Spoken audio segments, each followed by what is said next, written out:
بسم الله الرحمن الرحيم الحمد لله وكفى وسلام على عباده الذين اصطفى أما بعد رب اشرح لي صدري ويسر لي أمري واحلل عقدة من لساني يفقه قولي سبحانك لا علم لنا إلا ما علمتنا إنك أنت العليم الحكيم. Assalamu alaikum wa rahmatullahi wa barakatuh. Dear respected brothers and sisters listening at home, I apologize for the delay, 5-minute delay. I had some difficulties with the streaming, but we are up and running now, alhamdulillah. And just to let everyone know, even though this is the last day of Ramadan and this program was only meant to continue throughout Ramadan, we obviously haven't finished the last 10 surahs. After today we'll have 4 left. So we've agreed with Mawlana Habibullah to continue for the next 2 weekends, so to at least finish off. We don't want to end on an abrupt note. We want to at least get all of the surahs finished off. So I've tried my best to cut down the information and to just keep it concise to the main points. So inshallah, obviously tomorrow, because it'll be Eid, we won't be having any program, but next weekend and the weekend after that, inshallah, we'll have 4 surahs left, so we'll try and finish those off in the next 2 weekends. Today, inshallah, Surah Nasr. And let's bring up the translation here. Surah Nasr means the help, or another name for this surah is actually At-Tawdi', which means the bidding of farewell, saying goodbye basically. And we'll discuss later on why it's called the help and why it's also known as At-Tawdi', the bidding of farewell. So like we mentioned at the start of every single session, all of these surahs, rather every single surah in the Quran, is connected or has a pair, and there's a level of coherence amongst every single one of them.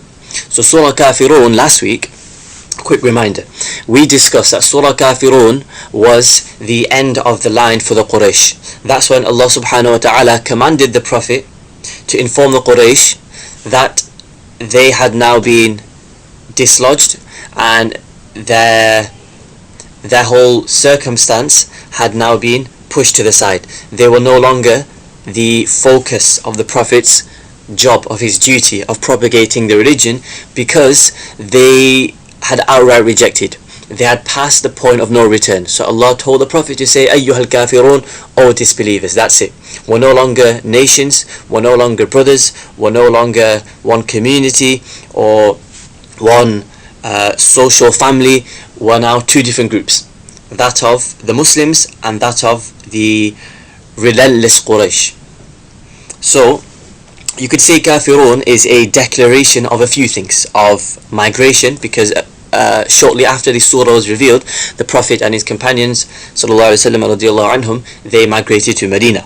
Also, it was a declaration of, you could say, acquittal, meaning that the Prophet was now saying that we are no longer part of you.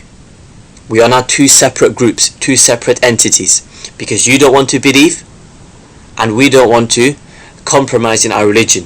So we are now 2 different groups. And when you have 2 different groups, and especially in Surah Kawthar when Allah described them as shani'un, as enemies, then naturally what's going to follow is you're going to have a war. You're going to have a battle. If you have 2 sides, 2 groups who are enemies of each other, then that naturally means that a battle or a war will ensue. So Surah Nasr, that's how it connects with Surah Kafirun. Then in this surah, Allah subhanahu wa ta'ala then mentions of a victory to the Muslims. So obviously in a war you'd have different fights, you'd have different struggles, you'll have different battles. Some will be won by one side, another will be won by another side, but in the end you'll have one major decisive victory.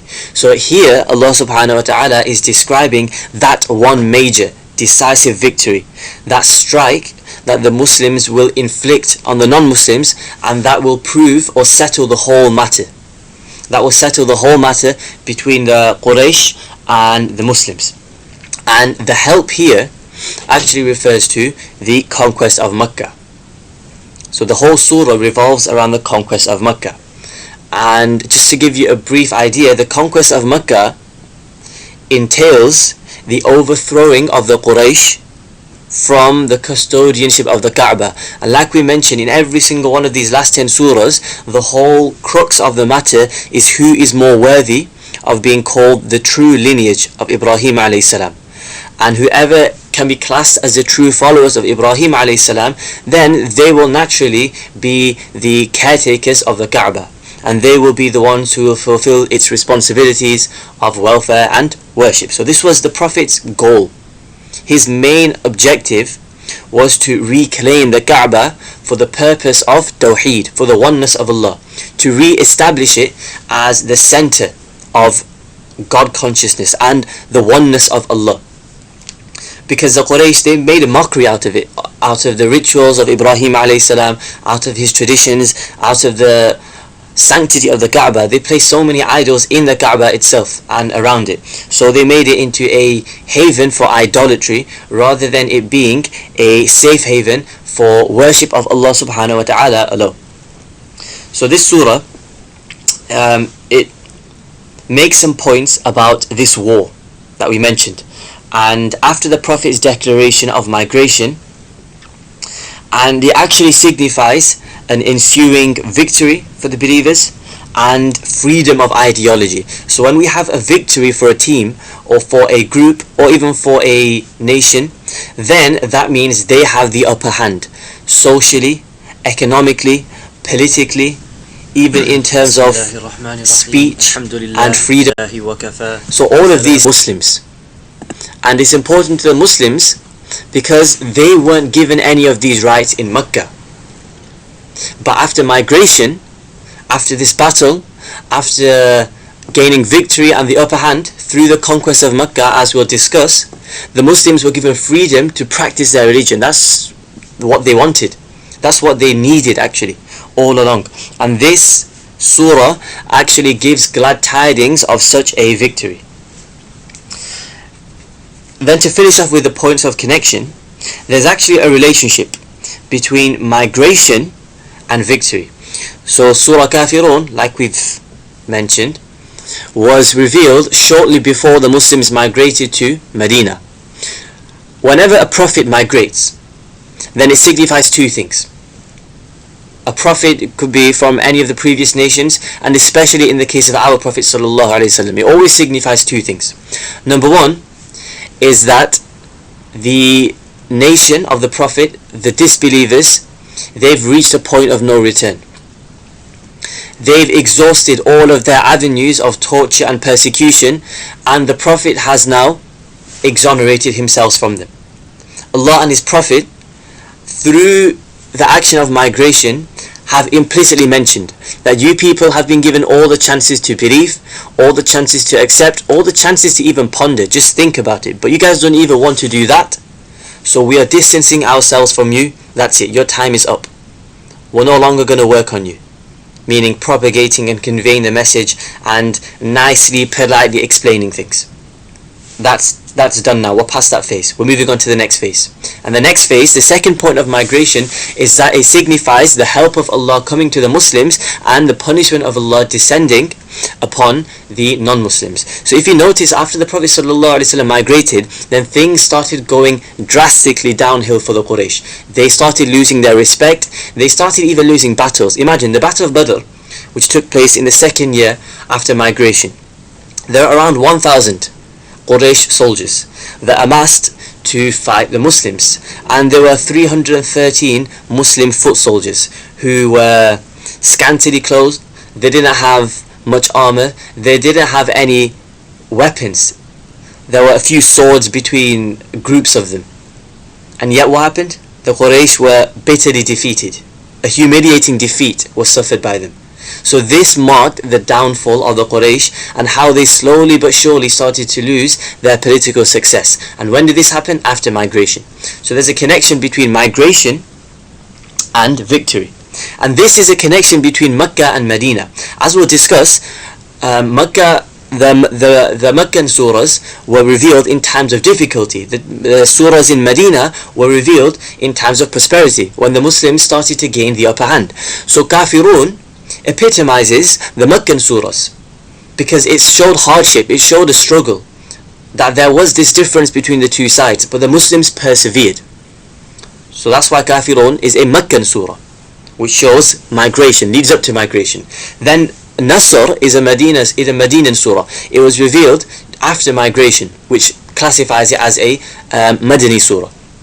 So now this signifies victory and success and development and progression of the Muslims. So this is the appropriate pairing of surahs. The Meccan surah, Kafirun, showing difficulty and sacrifice that they had to make. They had to say no to their own people. They had to show their renouncement and denouncement of any relationship with the Quraysh, and now showing that they're willing to even migrate, but they're not willing to compromise. That's the difficulty that they had to endure. But the Medinan surah, epitomized in Surah Nasr, shows that ease always follows difficulty. Ease always follows difficulty if you carry out every single action in the right way, according to Allah. So that's the main theme of this surah. Before we even get into the translation, we need to discuss one thing first. The main crux of this surah, the background of this surah, revolves around the conquest of Makkah. When we interpret the Quran, it's very, very important to keep in the back of our minds all of these biographical events and incidents in the life of Rasulullah sallallahu alaihi wasallam, because at the end of the day, the Prophet's life, his whole 23 years of prophethood, set the stage for the Quranic revelation. So it's impossible for us to understand the Quran without looking into the biography of the Prophet sallallahu alaihi wasallam, without looking into his seerah, his life story. So I want to give a brief. Now this whole topic could take hours even to discuss, but I've summed it up into 20 different points, and this will discuss the whole conquest of Makkah, because conquest of Makkah is the main theme of this surah, and it's the main event. So we're going to quickly get through this, inshallah, in 10 minutes, then we'll look at the surah itself. Right, conquest of Makkah, we're going to give a brief historical background. So the Prophet ﷺ, and this was very brief, very basic, but it's packed with a lot of information which is easy to digest and easy to retain. So hopefully all of these points will stay in the back of our mind, inshallah. So Rasulullah ﷺ, very quickly, at 40 years of age, he was given prophethood, as we all know. Then for 13 years he remained in Makkah, and during these years he was persecuted and tortured in Makkah by the Quraysh because of one main reason. The Quraysh didn't like the message that the Prophet came with. Why? Because if they were to accept the message, then they would be disgracing themselves by forsaking all of the idols, and it would also mean that they'd have to relinquish their power in the Arabian Peninsula, which was gained through their custodianship of the Kaaba and them being in charge of all the idols. So if they were to leave idolatry, then they'd lose their status in society. So because the Muslims were a minority and the Quraysh were all powerful, they thought that we can take advantage of these people, and unfortunately for the 13 years in Makkah, the Muslims were subjected to horrible treatment. Dragged across the boiling sands, they were made to lie on burning coal, huge boulders placed on their chests, them being compelled to renounce religion, physical torture, mental torture, you name it. The Quraysh didn't leave one stone unturned in causing difficulty to the Muslims. So throughout this time, Rasulullah sallallahu alaihi wasallam, whilst also giving da'wah and propagating the message to the people of Makkah themselves, the Prophet sallallahu alaihi wasallam was also looking for another place to settle. He realized that the people of Makkah aren't going to listen, and I need to set up a stronghold for the Muslims from which we can gain dominance, and we can also set up, you could say, a base. So whenever tribes used to come for the annual pilgrimage, the Prophet ﷺ used to ask them for help, and used to say, I have this message, I'm a prophet from Allah, I have this you could say this notion of the oneness of Allah, and if you accept Islam, then you can give us a place of refuge, and we can then, the Muslims can then flourish from there. But the Quraysh were the dons. They were, you could say, the top dogs in the whole of that region. Every single tribe was scared of the Quraysh. None of them, not a single tribe, wanted to help the Prophet, because the Quraysh intimidated everyone. The Quraysh used to say, if any tribe assists the Prophet, then take that as a declaration of war against us, and you don't want to mess with the Quraysh. And no one wanted to mess with the Quraysh, especially after hearing about the story of Abraha, like we discussed in Surah Fil, and how Allah subhanahu wa ta'ala came to their aid. So obviously the Quraysh, they took advantage of this help from Allah, and they intimidated the tribes of Arabia, and because of that, none of them were willing to help the Prophet sallallahu alaihi wasallam. All this, however, changed in the 11th year of prophethood. Two tribes from Medina, known as Aus and Khazraj, they both came, or as in representatives from their respective tribes, came to Makkah to perform Hajj. And 6 people from both of these tribes ended up meeting Rasulullah sallallahu alaihi wasallam. They encountered the Prophet, they spoke with him near a place called Jamratul Aqaba. And if you've been for Hajj, then you know that those are the 3 pillars which people stone, representations of shaitan. So the 6 delegates from the Aus and Khazraj tribe, they met Rasulullah sallallahu alaihi wasallam at the pillar of Aqaba, and they heard about the Prophet's message and they accepted Islam. And one of the influencing factors for them to actually listen to the Prophet was the Jews. In Medina, the Jews had settled, because in the Jewish scriptures, especially the Torah, mention was made of a prophet who would come during the end of times, and he would then settle in a place full of date palms, which was obviously Medina. So the Jews, because they were given such glad tidings, and because they were actually exalted in Judaism, the Jewish rabbis, they encouraged the lay Jews, the lay people, to actually believe in this prophet when he actually came. So that's why a lot of the Jews, they settled in Medina. And the Jews had this superiority complex. They used to see the Arabs, the idolaters, as insignificant, as inferior to them. So the Jews of Medina, the main tribes there were 3 actually. There were Banu Nadir, Banu Qurayza and Banu Qaynuqa. So they always used to tell the tribes of Aus and Khazraj that, look, we may be living together in the same place, Medina, but in actual fact, us Jews are better than you, because our final prophet is going to come to this land of Medina, and we're going to accept his message. And together, once we've accepted his message, with the prophet, we're going to destroy all of the other Arab tribes, including you, all people of Aus and Khazraj. So we're going to gain dominance in the land. So the Arabs are always fascinated by the Jews, because they consider them to be learned people. So even though the Aus and Khazraj were idolaters, they took this information on board and they kept it in the back of their mind. So when they actually met the Prophet in the 11th year of prophethood, this is 11 years after the Prophet received prophethood, not 11 years after migration, bear that in mind. So in the 11th year of prophethood, when they met the Prophet, they remembered what the Jews had said. And they thought to themselves, you know what? If the Jews are saying that belief in this prophet will bring them dominance and power, then we might as well believe in this prophet as well. So they accepted the Prophet ﷺ, and they liked the message of oneness of Allah and all the other corollaries of Islam that the Prophet ﷺ brought. And like this, they accepted Islam, and after the Hajj pilgrimage finished, they returned back to Medina. The following year, in the 12th year of prophethood, these 6 people returned, or rather 5 people returned from the 6, and they brought with them an extra 7 people. So this year 12 people came from the tribes of Aus and Khazraj, and they also accepted Islam. And this is known as the first pledge of Aqaba. And during this pledge, they all made a promise. They pledged their allegiance to the Prophet that we'll follow Islam, we will assist the Prophet, we won't steal, we won't do any bad deeds, we'll worship Allah, and a few other things, etc., etc. So now this is where Islam starts to flourish outside of Makkah. So this is, you can say, the Prophet's first real success outside of Makkah. So this happened in the 12th year of prophethood. Then in the 13th year of prophethood, 1 year later, 75 people now come from Medina, from the tribes of Aus and Khazraj. So you can see how there's a gradual increase. People in Medina actually accepted Islam, and they were actually intrigued by Islam. And this, in the 13th year of prophethood, when 75 people came, is known as the second pledge of Aqaba. And in between, after the first pledge, they requested the Prophet ﷺ to send them 2 companions who can teach them religion and also make an effort on them. So the Prophet sent 2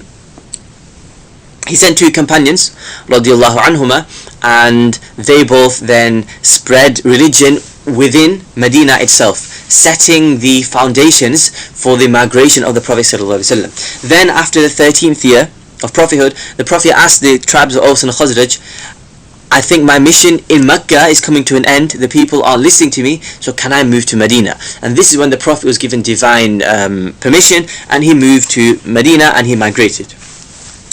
Then the Quraysh, even though the Prophet had migrated to Medina, he still didn't let them up. He still didn't let them go. The Quraysh didn't let the Prophet up. So when the Prophet moved to Medina, the Quraysh were still gutted. And they were actually scared. We don't want the Prophet to gain power and dominance outside of Makkah. Inside of Makkah, he was on our turf. He was on our territory. We could do whatever we wanted to him. But now that he's moved to another place, he's not as accessible to us as before. We don't have that much power against him as he did, as we did in Makkah. So then they started sowing the seeds of discord in Medina through the hypocrites. So they used to appoint spies to secretly or pretend to accept Islam, and then they'd report back to the Quraysh. Then when the hypocrites even failed with their task, the Quraysh even employed the Jews and said to the Jews, you guys, you need to start causing problems and mischief for the Prophet ﷺ. But obviously the Prophet had already made a pact and an agreement with the Jews, so that plan failed as well. So this is what happened during the first couple of years. Then obviously we had the Battle of Badr in the 2nd year of migration. Then we had the Battle of Uhud and the Battle of the Trench. Then this is where things started tying. In the 6th year of prophethood, the Prophet ﷺ had a dream that he was entering the Kaaba. So obviously the Muslims, they were overwhelmed and overjoyed by this dream. The dreams of the prophets, bear in mind, are true revelation. They are all true. They're not false dreams like we have, or just, you could say, nonsense or gibberish. They were true dreams from Allah. They were classed as revelation. So this happened in the 6th year of prophethood. So after this dream, the Prophet ﷺ, he saw this as a sign that we will go back to Makkah. We'll march back into Makkah. So the Prophet took 1,400 companions, and they set off for Makkah to perform Umrah, the lesser pilgrimage. However, the Quraysh caught whiff of this, and what they did was, as sneaky and as sly as they always are, they took arms. They actually set up their armed forces and encircled Makkah, surrounded Makkah, and barred the Prophet and his companions' entry. They'd made the whole journey all the way from Medina to Makkah, and they were eventually stopped outside of Makkah at a place called Hudaybiyah. And it was at this place that a famous incident occurred, that Allah subhanahu wa ta'ala then made revelation to the Prophet, saying, O Prophet, even though, yes, I did show you a dream, that you will enter into Makkah, that you will be successful in Makkah, this year, however, is not the year. This is not the time that that dream will come to fruition. So, what you need to do is, you need to take your companions and return back to Makkah. So obviously, the Prophet and the companions, they were all absolutely heart-wrenched, and they were obviously sad that they couldn't enter Makkah.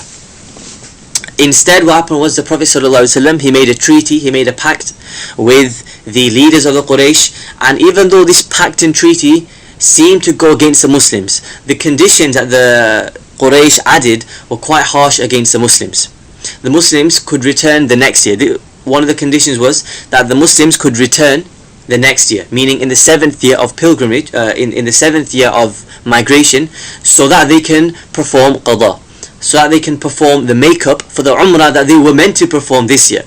Then also they agreed to cease fire for 10 years, no fighting between any of the tribes. Then there were also a few of the conditions that if any person from Medina, if a Muslim escaped to join the people in Makkah, then the Makkah people wouldn't return them. However, if someone escaped from Makkah to accept Islam and entered into Medina, then the Prophet and his companions had to return them back. So harsh conditions were set.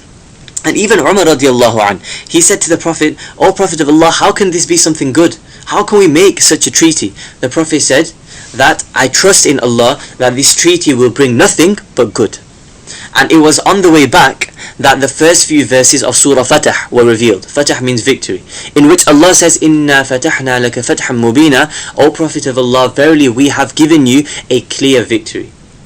And as will be seen, this barring of entry into Makkah was actually a clear victory. Things are not always as they seem. Allah plans, we plant, but we also plan. But Allah subhanahu wa ta'ala has profound wisdom, and everything plays into part. It's like a huge puzzle which we don't understand. It's a mystery to us, but Allah knows what He's doing, and Allah will always plan the best for His people. So the Muslims then returned. This happened in the 6th year of migration. Then the following year, the 7th, as per the agreement, the Muslims returned only for 3 days. They quickly performed their qada umrah, their make-up umrah, the lesser pilgrimage, and they then returned back to Medina after that. So a few things happened in between, and we don't need to go into those details. Then, in the 8th year of migration, in the 8th year of Hijri, what happened was, 2 tribes, Banu Bakr, who were allies of the Quraysh, and Banu Khuza'a, who were allies of the Muslims, who were friends of the Muslims, they got into a bit of a scuffle and a bit of a fight. So the Quraysh, one of the conditions in the Treaty of Hudaybiyah was that there's no fighting whatsoever. So the Muslims can't attack a tribe who are allies of the Quraysh, and the allies of the Muslims can't be attacked by the Quraysh. So when Banu Bakr started fighting with Banu Khuza'a, Banu Bakr, the allies of the Quraysh, they called upon the Quraysh, we need help. And the Quraysh thought to themselves, you know what, the Muslims aren't going to find out. So they sent a few soldiers and some weaponry, and they aided Banu Bakr in fighting Banu Khuza'a. When Banu Khuza'a found out, they were absolutely disgusted. The Quraysh made this treaty themselves and they're going against it. So Banu Khuza'a, they sent a few delegates to the Prophet ﷺ in Medina and told him what had happened. And as soon as the Prophet found out, he said, you know what, that's it, treaty is off. If they don't desist, if the Quraysh don't stop from fighting, then the treaty is going to be cancelled. And when the news reached the Quraysh of the Prophet's proposal, the Quraysh, being stubborn and arrogant that they are, they said, oh, you know what, forget it, it's fine. We're the ones that made the agreement. We can do what we want. We have power, we have authority. And after witnessing this attitude of the Quraysh, the Prophet thought, forget it, treaty is off.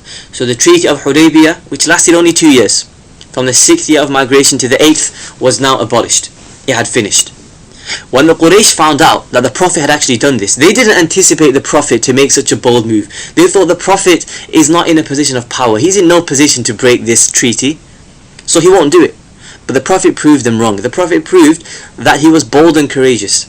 He didn't abide by their peace treaty because he was scared, or because he was scared of their oppression. He did it because it was Allah's wisdom to do so, and there was obviously some insight behind it.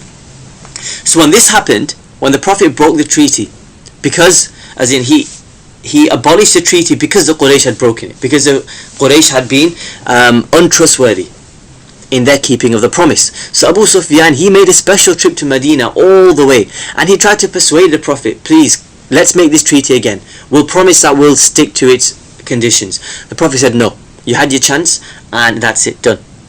So Abu Sufyan went back and told the Prophet, told the Quraysh of this incident. Then during that year, the 8th year of migration, the Prophet ﷺ and the Muslims, they had enough. They wanted to put an end to all of this. So 10,000 Sahaba marched from Medina to Makkah. They marched all the way from Medina to Makkah to take back Makkah. And this is the conquest of Makkah. The Muslims, they set out in such a discreet manner that the Makkans, they didn't even realize that the Muslims had entered upon them. One incident was related by Abu Sufyan. Abu Sufyan later became a Muslim. So Abu Sufyan, his house was on the edge of the town of Makkah, the city of Makkah. So one night, he woke up in the middle of the night, he went out of his house, and in the distance, he saw lots of fires being set up, as in campfires, tents being erected, and he saw huge armies, battalions patrolling the outskirts of Makkah, and he was absolutely gobsmacked. He thought, how did this army even reach us? this was another miracle of the Prophet. He asked Allah, Rasulullah made dua to Allah to make their journey a secret one, so no one can find out. Because remember, during the 6th year of migration, when the Prophet initially had the dream and the Prophet went to Makkah with the companions, the Quraysh found out, and that's why they barred them entry. This time the Prophet didn't want the Quraysh to find out, so Allah's miracle happened, and the Quraysh didn't even bat an eyelid. They didn't even figure out that a huge army had dawned upon them. So Abu Sufyan was then, whilst he was admiring this whole scene of this army that had appeared before them, then a patrol of the Muslims came and seized him. I'm talking to the Prophet ﷺ, and it was on this night that Abbas radiallahu anhu, the Prophet's uncle, he spoke to Abu Sufyan, and alhamdulillah, Abu Sufyan became a Muslim. So one of the staunch leaders, one of the most oppressive leaders, he later became a Muslim. Abu Sufyan radiallahu anhu, he became a Muslim, and he was classed as a Sahabi, and he made sincere repentance for everything that he did. So then the following morning, the Quraysh, they woke up to find that the Muslims had entered into Makkah, and they were patrolling the streets, and they were wandering around everywhere. Even Abu Sufyan, he was told by Rasulullah ﷺ to stand on a high place, and as the army walked past, he was asking Abbas radiallahu anhu, the Prophet's uncle, who this was, who that army was, who was involved here, who was involved there, asking him about all the different affairs of the Muslims. And as this was going on, one Sahabi, Sa'd ibn Ubadah, he walked past Abu Sufyan, and he walked past some of the leaders of the Quraysh. So you can just imagine the picture. The Muslims had effectively taken control of Makkah. The main thing to notice is this was peaceful. So Sa'd ibn Ubadah, when he walked past the Quraysh leaders, he said to them, Al-yawmu yawmul marhama, Al-an tastahillu al-Ka'bah. He said, this is the day of fighting. This is the day of war, and this is the day when the Kaaba, the house of Allah, will be liberated. So Abu Sufyan, he was shocked and he was scared at this statement, because he was quite intimidating. So he called the Prophet and he said to the Prophet, "O Prophet of Allah, have you heard what Sa'd ibn Ubadah is saying? He's saying that this is the day of fighting and killing." So the Prophet said, "La, lakin hada yawmul marhama." The Prophet said, "No, this isn't the day to fight. This isn't a day to take revenge. Rather, this is a day, yawmul marhama. This is the day of peace and mercy." And this is how Rasulullah ﷺ took back Makkah. He entered into Makkah with humility. He entered into Makkah on a camel, his head bowed down. He wasn't entering in with a whole entourage and an air of pomp. Imagine, this is a place that the Prophet ﷺ had been for 13 years. He was persecuted day in day out by these people. Imagine if you now have the upper hand over people who made your life a misery for such a long time, then you'd go in all guns blazing, wanting to show your power, flaunt around your authority. But the Prophet, he knew that that wasn't the mannerisms that a Prophet should adopt. That wasn't the dignified approach. And that this conquest, this victory, was from Allah subhanahu wa ta'ala. It wasn't because of anything that the Prophet did or because of any achievement of the Muslims. It was because of Allah. So we have to show humility and act in a dignified manner. And he said that the Prophet's head was lowered to such an extent out of humility that his beard was touching the saddle of his camel. Then Rasulullah ﷺ, he made his way to the house of Hani radiallahu anha, who was the sister of Ali radiallahu anhu. And in that house he offered 8 rakats or 8 to 12 rakats of Salatul Duha, which is the forenoon prayer, which is prayed between the sunrise times and the time for Dhuhr. It's prayed between then. Then he had a bath, prayed that salah, then he made his way to the Kaaba. And as he reached the Kaaba, he got an axe, and he got his stick and his staff, and he went around the Kaaba destroying all of the idols. There were 360 idols situated around the Kaaba, and as he went along he destroyed every single one of these idols. And as he was going along, he was reciting the verse, جاء الحق وزهق الباطل إن الباطل كان زهوقا. He was saying the truth has now prevailed, the truth has now arrived, وزهق الباطل, and falsehood has been destroyed. إن الباطل كان زهوقا. The falsehood is always meant to be destroyed. falsehood never prevails. So this was the epitome of the Prophet's mission. This was his goal all along. This was his duty, to free the Kaaba of the oppression of polytheism and the idols. And as he destroyed each of these idols, he was fulfilling one part of his mission. His mission was slowly but surely coming to an end. He was liberating the Kaaba from the idols. Then after this, after he destroyed all of the idols outside of the Kaaba, he called for Uthman bin Talha, who was the keeper of the key to the Kaaba. And he opened it up, and Uthman bin Talha, Bilal and Usama radiallahu anhum, along with the Prophet, they entered into the Kaaba. The Prophet destroyed all of the idols inside the Kaaba. This is how bold the Quraysh were. They even put idols inside the Kaaba. So the Prophet, whilst he was in the Kaaba, he worshipped. They made dhikr of Allah subhanahu wa ta'ala. They worshipped Allah, and then they came back out.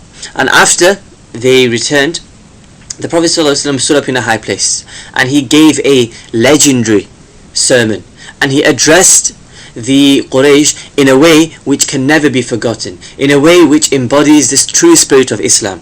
He said to the people of Makkah that whoever wants to gain security and peace, then they should come to the Kaaba, or they should come to the house of Abu Sufyan. So at that moment, the whole of Makkah, every single person, every single non-Muslim came into the Kaaba. Came not into the Kaaba, as in into the sanctuary of Masjid al-Haram. And the Prophet said to them, "O people, what do you make of me? What do you think of me?" And the leaders of the Quraysh and the people of the Quraysh and the non-Muslims, they said, "Anta akhun karimun." You are a honorable brother, a noble person. Wa anta, and that you are the waladu akhin karimin, and you are also the son of one of our noble brothers. So upon hearing this, the Prophet ﷺ said, he said, "Today there will be no revenge. Today is a day that I will act with you according to the way Yusuf ﷺ acted with his brothers." And the Prophet said, "La tathriba alaykum al-yawm," there will be no revenge taken upon you. What did the Prophet say? "Idhabu antum at-tulaqa." Go now, all of you, you're all free. I'm not going to take any revenge. This epitomizes the peaceful nature of Islam. Those people who had oppressed him for so many years, just like that, in 1 second, the Prophet had forgiven all of them. And a clean slate was started off. And you know what this did? This one statement made the whole Makkah accept Islam. Every single person there, non-Muslim, from the Quraysh, who are staunch enemies of Islam, were taken back by the quality and the conduct of the Prophet, and they all accepted Islam. This was the conquest of Makkah. So many other things happened, but we'll leave it at that. And the final point, main point, after this, when the Quraysh were now removed from power, and when the Quraysh were no longer the custodians of the Kaaba, and when the Kaaba was returned to the ownership of the Muslims, then this is when people started accepting Islam in waves and in hordes. Like we mentioned, the people were scared of the Quraysh. If we accept Islam, then the Quraysh are going to turn against us. Even when the Ansar, the people of Aus and Khazraj, accepted Islam, the Quraysh sent them a message saying, if you help the Prophet and if you accept the religion that Muhammad ﷺ has brought, then consider that a declaration of war against us. We're going to start an all-out war against you. But now that the Quraysh had been removed from office, there was peace. And throughout the next year, for one full year, from the 8th year of migration to the 9th year, delegations upon delegations upon delegations, so many people from so many different tribes across Arabia and across the region came to Medina to accept Islam at the hands of the Prophet, and to even tell the Prophet that our whole tribes have accepted Islam. Chiefs and leaders would come and say that if I accept Islam, my whole group and my whole clan will accept. I bear witness that you are the Prophet and Allah is the only God. So because of this conquest of Makkah, the Quraysh had lost their power. But in actual fact, they'd actually accepted Islam. So now the power was restored to the Muslims, and people accepted Islam in hordes. And now the main prophet, the main job of the Prophet, which was to liberate the Kaaba from the oppression of shirk and polytheism, had been completed. And this is what this surah refers to. So inshallah we'll leave it at that for today. This was a brief explanation, and inshallah the we'll go through the translation. The next week we'll go through the interpretation. The interpretation would take 15 minutes maximum. This was the bulk of the information that I wanted to impart today. So read the translation. Bismillah ar-Rahman ar-Rahim. إِذَا جَاءَ نَصْرُ اللَّهِ وَالْفَتْحِ. When there comes Allah's help and victory. When Allah's help, Nasr, and Fatah, victory comes. وَرَأَيْتَ النَّاسَ يَدْخُلُونَ فِي دِينِ اللَّهِ أَفْوَاجًا. And you will see people entering into the religion of Allah in groups, in hordes, in multitudes. So many people start accepting Islam as had never been seen before. Then when this time comes, فَسَبِّحْ بِحَمْدِ رَبِّكَ. Then pronounce the purity and praise of your Lord. وَاسْتَغْفِرْ. And seek forgiveness from Him. إِنَّهُ كَانَ تَوَّابًا. Surely Allah is the one who is oft forgiving. Oft relenting, ever relenting, meaning in accepting forgiveness of His slaves. So you can just see from the translation how this ties in with what we've been mentioning about Allah's help and Allah's victory and about people entering into multitudes. But inshallah next week we'll go through it briefly, bearing in mind the main points. Then we'll complete Surah Lahab. Then the day after that Surah Ikhlas, and then we'll have Surah Falaq and Nasiru, and then we'll inshallah nicely wrap up and tie up all of these sessions together with one last conclusion. So may Allah subhanahu wa ta'ala give us all the ability to act upon what we've learnt, to also accept our worship and our sacrifices during this month of Ramadan, and most importantly to give us a yearning and understanding and rather appreciation of the seerah of the Prophet. The seerah and the Quranic interpretation go hand in hand. You can't interpret the Quran without the seerah, and you can't fully appreciate the seerah without studying the Quran. So both go hand in hand, both complement each other. So may Allah subhanahu wa ta'ala accept our efforts and accept our gathering here today. Ameen. Wa akhiru da'wana and alhamdulillahi rabbil alameen.